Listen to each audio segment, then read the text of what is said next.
Hi students, welcome to Anu educational channel. 5ನೇ ತರಗತಿ ಗಣಿತ ಭಾಗ 2 ಅಧ್ಯಾಯ 7 ಕಾಲ. ಈ ವಿಡಿಯೋದಲ್ಲಿ ನಾವು ಅಭ್ಯಾಸ 7.3ರ ಎಲ್ಲ ಲೆಕ್ಕಗಳನ್ನು ಬಿಡಿಸೋಣ. ಪ್ರಶ್ನೆ ನಂಬರ್ 1, ಮೌಖಿಕ ಲೆಕ್ಕಗಳು. ಮೊದಲನೇ ಪ್ರಶ್ನೆ, 5 ನಿಮಿಷಕ್ಕೆ ಎಷ್ಟು ಸೆಕೆಂಡುಗಳು? ಈಗ ನಾವು 5 ನಿಮಿಷಕ್ಕೆ ಎಷ್ಟು ಸೆಕೆಂಡುಗಳು ಎಂದು ಕಂಡುಹಿಡಿಯೋಣ. 1 ನಿಮಿಷಕ್ಕೆ 60 ಸೆಕೆಂಡ್ಗಳು. ಆದ್ದರಿಂದ ಈಗ ನಾವು 5 ನಿಮಿಷಕ್ಕೆ ಎಷ್ಟು ಸೆಕೆಂಡ್ಗಳು ಎಂದು ಕಂಡುಹಿಡಿಯುವಾಗ 60 ಸೆಕೆಂಡ್ಗೆ 5ರಿಂದ ಗುಣಿಸಬೇಕು. ಆದ್ದರಿಂದ 5 ನಿಮಿಷ ಈಕ್ವಲ್ಸ್ ಟು 60 ಗುಣಿಸು 5. ಇಲ್ಲಿ 1 ನಿಮಿಷಕ್ಕೆ 60 ಸೆಕೆಂಡ್ಗಳು. ಅದೇ ರೀತಿಯ 5 ನಿಮಿಷಕ್ಕೆ ನಾವು ಎಷ್ಟು ಸೆಕೆಂಡ್ ಎಂದು ಕಂಡುಹಿಡಿಯೋಣ. 5 6 30. ಉಳಿದಿರುವ ಒಂದು ಸೊನ್ನೆಯನ್ನು ನಾವು ಇರಿಸಬೇಕು. 300 ಬಂದಿದೆ. ಆದ್ದರಿಂದ 5 ನಿಮಿಷಕ್ಕೆ 300 ಸೆಕೆಂಡ್ಗಳು. ಪ್ರಶ್ನೆ ನಂಬರ್ 2, 10 ಗಂಟೆಯಲ್ಲಿ ಎಷ್ಟು ನಿಮಿಷಗಳಿವೆ? 1 ಗಂಟೆಗೆ 60 ನಿಮಿಷಗಳು. ಈಗ ನಾವು 10 ಗಂಟೆಗೆ ಎಷ್ಟು ನಿಮಿಷಗಳು ಎಂದು ಕಂಡುಹಿಡಿಯೋಣ. ಆದ್ದರಿಂದ 10 ಗಂಟೆಗೆ ನಿಮಿಷವನ್ನು ಕಂಡುಹಿಡಿಯುವಾಗ ನಾವು 60ಕ್ಕೆ 10ರಿಂದ ಗುಣಿಸಬೇಕು. ಏಕೆಂದರೆ 60 1 ಗಂಟೆಗೆ 60 ನಿಮಿಷವಾಗಿದೆ. ಆದ್ದರಿಂದ ನಾವು ಇಲ್ಲಿ 60ನ್ನು 10ರಿಂದ ಗುಣಿಸಬೇಕು. 6 1 6. ಉಳಿದಿರುವ 2 ಸೊನ್ನೆಯನ್ನು ನಾವು ಇರಿಸೋಣ. 600 ಬಂದಿದೆ. ಆದ್ದರಿಂದ 10 ಗಂಟೆಗೆ 600 ನಿಮಿಷಗಳು. ಪ್ರಶ್ನೆ ನಂಬರ್ 3, 1 ಗಂಟೆಗೆ ಎಷ್ಟು ಸೆಕೆಂಡ್ಗಳು? ಈಗ ನಾವು 1 ಗಂಟೆಗೆ ಎಷ್ಟು ಸೆಕೆಂಡ್ಗಳು ಎಂದು ಕಂಡುಹಿಡಿಯುವ ಮೊದಲು 1 ನಿಮಿಷಕ್ಕೆ ಎಷ್ಟು ಸೆಕೆಂಡ್ಗಳು ಎಂದು ನೋಡೋಣ. 1 ನಿಮಿಷಕ್ಕೆ 60 ಸೆಕೆಂಡ್ಗಳು. 1 ನಿಮಿಷಕ್ಕೆ 60 ಸೆಕೆಂಡ್ ಆಗಿದೆ. ಅದೇ ರೀತಿ 1 ಗಂಟೆಗೆ 60 ನಿಮಿಷಗಳಿರುತ್ತವೆ. 1 ಗಂಟೆ ಈಕ್ವಲ್ಸ್ ಟು 60 ನಿಮಿಷಗಳು.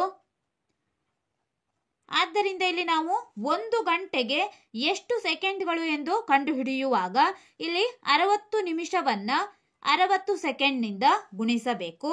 ಆದ್ದರಿಂದ 1 ಗಂಟೆ ಈಕ್ವಲ್ಸ್ ಟು 1 ಗಂಟೆಗೆ 60 ನಿಮಿಷಗಳು. ಆ 60 ನಿಮಿಷಗಳಲ್ಲಿ ಪ್ರತಿಯೊಂದು ನಿಮಿಷಕ್ಕೆ 60 ಸೆಕೆಂಡ್ ಇದೆ. ಆದ್ದರಿಂದ ಇಲ್ಲಿ ನಾವು 60ರಿಂದ 60ನ್ನು ಗುಣಿಸಬೇಕು. 6 6 36. ಈ ಉಳಿದಿರುವ 2 ಸೊನ್ನೆಗಳನ್ನು ನಾವು ಇರಿಸೋಣ. 3600 ಸೆಕೆಂಡ್ಗಳು 1 ಗಂಟೆಯಲ್ಲಿ ಇರುತ್ತವೆ. ಪ್ರಶ್ನೆ ನಂಬರ್ 4, 9 ಗಂಟೆ 30 ನಿಮಿಷ AM ನಿಂದ ಮಧ್ಯಾಹ್ನ 12 ಗಂಟೆಯವರೆಗೆ ಸಮಯದ ಅವಧಿ ಎಷ್ಟು? ಇಲ್ಲಿ ಬೆಳಿಗ್ಗೆ 9 ಗಂಟೆ 30 ನಿಮಿಷದಿಂದ 12 ಗಂಟೆಯವರೆಗೆ ಎಷ್ಟು ಗಂಟೆಯಾಗುತ್ತದೆ ಎಂದು ಈಗ ನಾವು ಕಂಡುಹಿಡಿಯಬೇಕು. ಈಗ ನಾವು 12 ಗಂಟೆಯಲ್ಲಿ 9 ಗಂಟೆ 30 ನಿಮಿಷವನ್ನು ಕಳೆಯೋಣ. ಇಲ್ಲಿ 30 ಇದೆ. ಈಗ ನಾವು 12 ಗಂಟೆಯಲ್ಲಿ 9 ಗಂಟೆ 30 ನಿಮಿಷವನ್ನು ನೇರವಾಗಿ ಕಳೆಯಲು ಸಾಧ್ಯವಿಲ್ಲ. ಆದ್ದರಿಂದ 9 ಗಂಟೆ 30 ನಿಮಿಷ, 9 ಗಂಟೆ 30 ನಿಮಿಷಕ್ಕೆ ನಾವು 30 ನಿಮಿಷವನ್ನು ಸೇರಿಸಿದಾಗ 10 ಗಂಟೆಯಾಗುತ್ತದೆ. ಪ್ಲಸ್ 30 ನಿಮಿಷ ಈಕ್ವಲ್ಸ್ ಟು 10 ಗಂಟೆ. 10 ಗಂಟೆಯಿಂದ 12 ಗಂಟೆಗೆ 2 ಗಂಟೆಗಳು. 10 11 12. ಆದ್ದರಿಂದ ಇಲ್ಲಿ 2 ಗಂಟೆ ಪ್ಲಸ್ ಇಲ್ಲಿ 9:30ಯಿಂದ 10 ಗಂಟೆಗೆ 30 ನಿಮಿಷವಿದೆ. 30 ನಿಮಿಷ. 10ರಿಂದ 12ಕ್ಕೆ 2 ಗಂಟೆ. 9:30ಯಿಂದ 10 ಗಂಟೆಗೆ 30 ನಿಮಿಷವಿದೆ. ಆದ್ದರಿಂದ ಇಲ್ಲಿ 9 ಗಂಟೆ 30 ನಿಮಿಷ ಬೆಳಿಗ್ಗೆಯಿಂದ ಮಧ್ಯಾಹ್ನ 12 ಗಂಟೆಯವರೆಗಿನ ಸಮಯದ ಅವಧಿ 2 ಗಂಟೆ 30 ನಿಮಿಷ. 2 ಗಂಟೆ 30 ನಿಮಿಷ. ಪ್ರಶ್ನೆ ನಂಬರ್ 5, 5 ಗಂಟೆ 30 ನಿಮಿಷ PM ಇದನ್ನು ರೈಲಿನ ವೇಳೆಯಲ್ಲಿ ತಿಳಿಸಿ. ರೈಲಿನ ವೇಳೆ ಎಂದರೆ ನಾವು 24 ಗಂಟೆ ಗಡಿಯಾರದಲ್ಲಿ ನೋಡಬೇಕು. PM ನಲ್ಲಿ ಸಮಯವನ್ನ ಕೊಟ್ಟಿದ್ದಾರೆ. ಇಲ್ಲಿ ನಾವು 5 ಗಂಟೆ 30 ನಿಮಿಷವನ್ನ 24 ಗಂಟೆ ಗಡಿಯಾರಕ್ಕೆ ಪರಿವರ್ತಿಸೋಣ. ಇಲ್ಲಿ PM ನಲ್ಲಿ 5 ಗಂಟೆ ಎಲ್ಲಿದೆ? 5 ಗಂಟೆಗೆ ಸರಿಯಾಗಿ 17 ಇದೆ. ಆದ್ದರಿಂದ ನಾವು ರೈಲಿನ ಸಮಯವನ್ನ ತಿಳಿಸುವಾಗ 24 ಗಂಟೆಯಲ್ಲಿ ನೋಡಬೇಕು. 5 ಗಂಟೆ 17 ಗಂಟೆಗೆ ಸಮನಾಗಿದೆ. ಆದ್ದರಿಂದ 5 ಗಂಟೆ 30 ನಿಮಿಷವೆಂದರೆ ರೈಲಿನ ಸಮಯದಲ್ಲಿ 17 ಗಂಟೆ 30 ನಿಮಿಷವೆಂದು ನಾವು ಬರೆಯಬೇಕು. 5 ಗಂಟೆ 30 ನಿಮಿಷ PM ಇದನ್ನು ರೈಲಿನ ವೇಳೆಯಲ್ಲಿ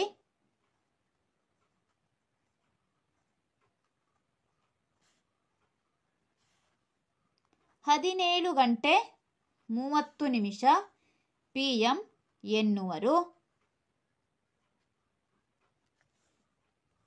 ಪ್ರಶ್ನೆ ನಂಬರ್ 2, ಇವುಗಳನ್ನು ಕಳೆಯಿರಿ. ಮೊದಲನೇ ಪ್ರಶ್ನೆ, 7 ಗಂಟೆ 30 ನಿಮಿಷದಿಂದ 5 ಗಂಟೆ 10 ನಿಮಿಷ. ಈಗ ನಾವು 7 ಗಂಟೆ 30 ನಿಮಿಷದಿಂದ 5 ಗಂಟೆ 10 ನಿಮಿಷವನ್ನು ಕಳೆಯೋಣ. 7 ಗಂಟೆ 30 ನಿಮಿಷ ಮೈನಸ್ 5 ಗಂಟೆ 10 ನಿಮಿಷ. ಈಗ ನಾವು ಈ ಸಂಖ್ಯೆಗಳನ್ನು ನೋಡಿದಾಗ ಕೆಳಗಿನ ಸಂಖ್ಯೆಗಿಂತ ಮೇಲಿನ ಸಂಖ್ಯೆಗಳು ದೊಡ್ಡದಾಗಿವೆ. ಆದ್ದರಿಂದ ನಾವು ನೇರವಾಗಿ ವ್ಯವಕಲನ ಮಾಡಬಹುದು. ಇಲ್ಲಿ 0 ಮೈನಸ್ 0 0, 3 ಮೈನಸ್ 1 2, 7 ಮೈನಸ್ 5 2 ಬಂದಿದೆ. ಆದ್ದರಿಂದ ಉತ್ತರ 2 ಗಂಟೆ 20 ನಿಮಿಷ. ಪ್ರಶ್ನೆ ನಂಬರ್ 2, 4 ಗಂಟೆ 40 ನಿಮಿಷ 50 ಸೆಕೆಂಡ್ನಿಂದ 3 ಗಂಟೆ 20 ನಿಮಿಷ 25 ಸೆಕೆಂಡ್. ಈಗ ನಾವು 4 ಗಂಟೆ 40 ನಿಮಿಷ 50 ಸೆಕೆಂಡ್ನಿಂದ 3 ಗಂಟೆ 20 ನಿಮಿಷ 25 ಸೆಕೆಂಡ್ ಅನ್ನು ಕಳೆಯಬೇಕು. 4 ಗಂಟೆ 40 ನಿಮಿಷ 50 ಸೆಕೆಂಡ್ ಮೈನಸ್ 3 ಗಂಟೆ 20 ನಿಮಿಷ 25 ಸೆಕೆಂಡ್. ಈಗ ನಾವು ಕಳೆಯಬೇಕು. ಕೆಳಗಿನ ಸಂಖ್ಯೆಗಿಂತ ಮೇಲಿನ ಸಂಖ್ಯೆಗಳು ದೊಡ್ಡದಾಗಿವೆ. ಆದ್ದರಿಂದ ನಾವು ನೇರವಾಗಿ ವ್ಯವಕಲನ ಮಾಡಬಹುದು. 0ಯಲ್ಲಿ 5 ಕಳೆಯಲು ಸಾಧ್ಯವಿಲ್ಲ. 5ರಿಂದ ಒಂದು ಅಂಕಿಯನ್ನ ಪಡೆಯೋಣ. 10 ಆಗಿದೆ. 10ರಲ್ಲಿ 5 ಕಳೆದಾಗ 5. ಇಲ್ಲಿ ನಾವು 5ರಿಂದ ಒಂದು ಅಂಕಿಯನ್ನ ಕೊಟ್ಟಿದ್ದೇವೆ. 4 ಉಳಿಯಿತು. 4ರಲ್ಲಿ 2 ಕಳೆದಾಗ 2.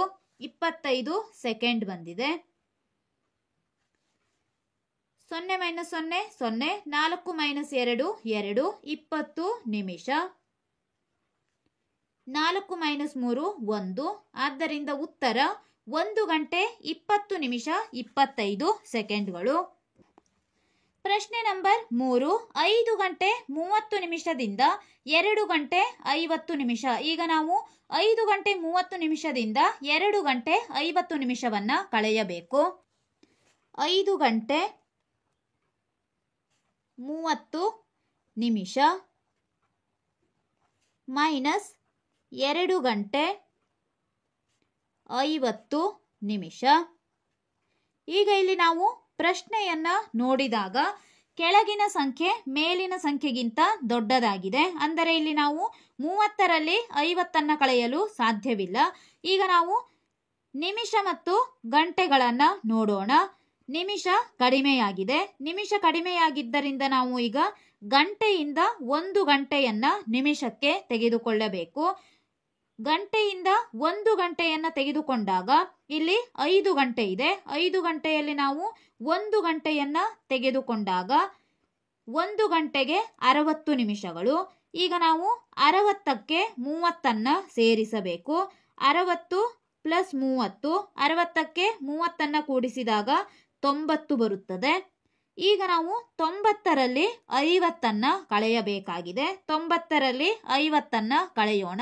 0 - 0 0. 9ರಲ್ಲಿ 5 ಕಳೆದಾಗ 4 ಬಂದಿದೆ. 40 ನಿಮಿಷ. ಇಲ್ಲಿ ನಾವು 5 ಗಂಟೆಯಲ್ಲಿ 1 ಗಂಟೆಯನ್ನ ಕೊಟ್ಟಿದ್ದೇವೆ. 4 ಉಳಿಯಿತು. 4ರಲ್ಲಿ 2 ಕಳೆದಾಗ 2 ಬಂದಿದೆ. 2 ಗಂಟೆ. ಆದ್ದರಿಂದ ಉತ್ತರ 2 ಗಂಟೆ 40 ನಿಮಿಷಗಳು. ಪ್ರಶ್ನೆ ನಂಬರ್ 4. 6 ಗಂಟೆ 10 ನಿಮಿಷದಿಂದ 5 ಗಂಟೆ 40 ನಿಮಿಷ.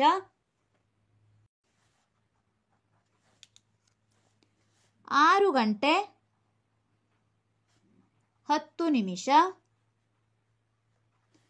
ಮೈನಸ್ 5 ಗಂಟೆ 40 ನಿಮಿಷ. ಇಲ್ಲಿ ನಾವು ಈಗ ಪ್ರಶ್ನೆಯನ್ನ ನೋಡೋಣ. ಪ್ರಶ್ನೆಯನ್ನ ನೋಡಿದಾಗ ಕೆಳಗಿನ ಸಂಖ್ಯೆ ಮೇಲಿನ ಸಂಖ್ಯೆಗಿಂತಲೂ ದೊಡ್ಡದಾಗಿದೆ. ಆದ್ದರಿಂದ ನಾವು ಹಿಂದಿನ ಲೆಕ್ಕದಂತೆ ಗಂಟೆಯಲ್ಲಿ 1 ಗಂಟೆಯನ್ನ ನಿಮಿಷಕ್ಕೆ ಸೇರಿಸಿಕೊಳ್ಳಬೇಕು. ಈಗ ಇಲ್ಲಿ 10ರಲ್ಲಿ 40 ಕಳೆಯಲು ಸಾಧ್ಯವಿಲ್ಲ. ಆದ್ದರಿಂದ ನಾವು 6 ಗಂಟೆಯಲ್ಲಿ 1 ಗಂಟೆಯನ್ನ ಪಡೆಯೋಣ. 1 ಗಂಟೆಗೆ 60 ನಿಮಿಷಗಳು. ಈಗ ನಾವು 60ಕ್ಕೆ ಈ 10 ನಿಮಿಷವನ್ನ ಸೇರಿಸಬೇಕು. 60 + 10 70 ಬರುತ್ತದೆ. ಈಗ ನಾವು 70ರಲ್ಲಿ 40 ಕಳೆಯೋಣ. 0 - 0 0. 7ರಲ್ಲಿ 4 ಕಳೆದಾಗ 3 ಉಳಿದಿದೆ. 30 ನಿಮಿಷ. ಈಗ ಇಲ್ಲಿ ನಾವು 6 ಗಂಟೆಯಲ್ಲಿ 1 ಗಂಟೆಯನ್ನ ಕೊಟ್ಟಿದ್ದೇವೆ. 5 ಮಾತ್ರ ಉಳಿದಿದೆ. 5ರಲ್ಲಿ 5 ಕಳೆದಾಗ ಯಾವುದೇ ಸಂಖ್ಯೆ ಇಲ್ಲ, 0 ಬರುತ್ತದೆ. ಆದ್ದರಿಂದ ಇಲ್ಲಿ ಬಂದಿರುವ ಉತ್ತರ 30 ನಿಮಿಷಗಳು. ಪ್ರಶ್ನೆ ನಂಬರ್ 5. 6 ವರ್ಷ 4 ತಿಂಗಳಿನಿಂದ 3 ವರ್ಷ 8 ತಿಂಗಳು. 6 ವರ್ಷ 4 ತಿಂಗಳು ಮೈನಸ್ 3 ವರ್ಷ 8 ತಿಂಗಳು. ಇಲ್ಲೂ ಕೂಡ ಕೆಳಗಿನ ಸಂಖ್ಯೆ ಮೇಲಿನ ಸಂಖ್ಯೆಗಿಂತ ದೊಡ್ಡದಾಗಿದೆ. 4ರಲ್ಲಿ ನಾವು 8 ಕಳೆಯಲು ಸಾಧ್ಯವಿಲ್ಲ. ಆದ್ದರಿಂದ ಇಲ್ಲಿ 6 ವರ್ಷದಲ್ಲಿ 1 ವರ್ಷವನ್ನ ನಾವು ಈ 4ಕ್ಕೆ ಸೇರಿಸಬೇಕು. 6 ವರ್ಷದಲ್ಲಿ 1 ವರ್ಷ ಎಂದರೆ 1 ವರ್ಷಕ್ಕೆ 12 ತಿಂಗಳು. ಆದ್ದರಿಂದ ನಾವು 12 ತೆಗೆದುಕೊಂಡು 12ಕ್ಕೆ 4 ಸೇರಿಸಬೇಕು. 12 + 4 12 + 4 16 ಬರುತ್ತದೆ. ಆದ್ದರಿಂದ ನಾವು 16ರಲ್ಲಿ 8 ಕಳೆಯಬೇಕು. 16ರಲ್ಲಿ 8 ಕಳೆದಾಗ 8 ಬರುತ್ತದೆ. 8 ತಿಂಗಳು. 6 ವರ್ಷದಲ್ಲಿ 1 ವರ್ಷವನ್ನ ನಾವು ಕೊಟ್ಟಿದ್ದೇವೆ. 5 ಉಳಿಯಿತು. 5ರಲ್ಲಿ 3 ಕಳೆದಾಗ 2. ಆದ್ದರಿಂದ ಬಂದಿರುವ ಉತ್ತರ 2 ವರ್ಷ 8 ತಿಂಗಳುಗಳು. ಪ್ರಶ್ನೆ ನಂಬರ್ 6. 5 ವರ್ಷ 6 ತಿಂಗಳಿನಿಂದ 2 ವರ್ಷ 9 ತಿಂಗಳು. 5 ವರ್ಷ 6 ತಿಂಗಳು ಮೈನಸ್ 2 ವರ್ಷ 9 ತಿಂಗಳು. ಈ ಪ್ರಶ್ನೆಯಲ್ಲೂ ಕೂಡ ಕೆಳಗಿನ ಸಂಖ್ಯೆ ಮೇಲಿನ ಸಂಖ್ಯೆಗಿಂತ ದೊಡ್ಡದಾಗಿದೆ. 6ರಲ್ಲಿ 9 ಕಳೆಯಲು ಸಾಧ್ಯವಿಲ್ಲ. ಇಲ್ಲಿ ನಾವು 5 ವರ್ಷದಿಂದ 1 ವರ್ಷವನ್ನ ತಿಂಗಳುಗಳಿಗೆ ಸೇರಿಸಬೇಕು. 1 ವರ್ಷಕ್ಕೆ 12 ತಿಂಗಳು. 12 ತಿಂಗಳಿಗೆ ಈಗ ಇಲ್ಲಿರುವ 6 ತಿಂಗಳುಗಳನ್ನ ಸೇರಿಸೋಣ. 12 + 6 18 ಬಂದಿದೆ. ಈಗ ನಾವು 18 ತಿಂಗಳಿನಿಂದ 9 ತಿಂಗಳನ್ನ ಕಳೆಯಬೇಕು. 18ರಲ್ಲಿ 9 ಕಳೆದಾಗ 9 ತಿಂಗಳು ಉಳಿಯುತ್ತದೆ. 9 ತಿಂಗಳು. 5 ವರ್ಷದಲ್ಲಿ ನಾವು 1 ವರ್ಷವನ್ನ ಕೊಟ್ಟಿದ್ದೇವೆ. 4 ಉಳಿಯಿತು. 4ರಲ್ಲಿ 2 ಕಳೆದಾಗ 2 ಬಂದಿದೆ. ಆದ್ದರಿಂದ ಬಂದಿರುವ ಉತ್ತರ 2 ವರ್ಷ 9 ತಿಂಗಳು. ಪ್ರಶ್ನೆ ನಂಬರ್ 7. 7 ವರ್ಷ 5 ತಿಂಗಳಿನಿಂದ 4 ವರ್ಷ 11 ತಿಂಗಳು. 7 ವರ್ಷ 5 ತಿಂಗಳು ಮೈನಸ್ 4 ವರ್ಷ 11 ತಿಂಗಳು. ಈಗಲೂ ಕೂಡ ಕೆಳಗಿನ ಸಂಖ್ಯೆ ಮೇಲಿನ ಸಂಖ್ಯೆಗಿಂತ ದೊಡ್ಡದಾಗಿದೆ. 5ರಲ್ಲಿ 11ನ್ನು ಕಳೆಯಲು ಸಾಧ್ಯವಿಲ್ಲ. ಆದ್ದರಿಂದ ನಾವು 7 ವರ್ಷದಲ್ಲಿ 1 ವರ್ಷವನ್ನು ಸೇರಿಸಬೇಕು. 7 ವರ್ಷದಲ್ಲಿ 1 ವರ್ಷವನ್ನು ಸೇರಿಸೋಣ. 1 ವರ್ಷಕ್ಕೆ 12 ತಿಂಗಳು. ಈಗ ನಾವು 12ಕ್ಕೆ ಇಲ್ಲಿ 5 ತಿಂಗಳನ್ನು ಸೇರಿಸಬೇಕು. 12 + 5 17 ಬರುತ್ತದೆ. 17ರಲ್ಲಿ 11ನ್ನು ಕಳೆಯೋಣ. 7 - 1 6, 1 - 1 0. 17ರಲ್ಲಿ 11ನ್ನು ಕಳೆದಾಗ 6 ಉಳಿದಿದೆ. ಆದ್ದರಿಂದ 6 ತಿಂಗಳು. ಇಲ್ಲಿ 7 ವರ್ಷದಲ್ಲಿ 1 ವರ್ಷವನ್ನು ನಾವು ಕೊಟ್ಟಿದ್ದೇವೆ. 6 ಉಳಿಯಿತು. 6ರಲ್ಲಿ 4ನ್ನು ಕಳೆದಾಗ 2 ಉಳಿದಿದೆ. ಆದ್ದರಿಂದ ಬಂದಿರುವ ಉತ್ತರ 2 ವರ್ಷ 6 ತಿಂಗಳು. ಈ ವಿಡಿಯೋದಲ್ಲಿ ನಾವು ಅಭ್ಯಾಸ 7.3ರ ಎಲ್ಲ ಲೆಕ್ಕಗಳನ್ನು ಬಿಡಿಸಿದ್ದೇವೆ. ಮುಂದಿನ ವಿಡಿಯೋದಲ್ಲಿ ಅಭ್ಯಾಸ 7.4ರ ಎಲ್ಲ ಲೆಕ್ಕಗಳನ್ನು ಬಿಡಿಸೋಣ.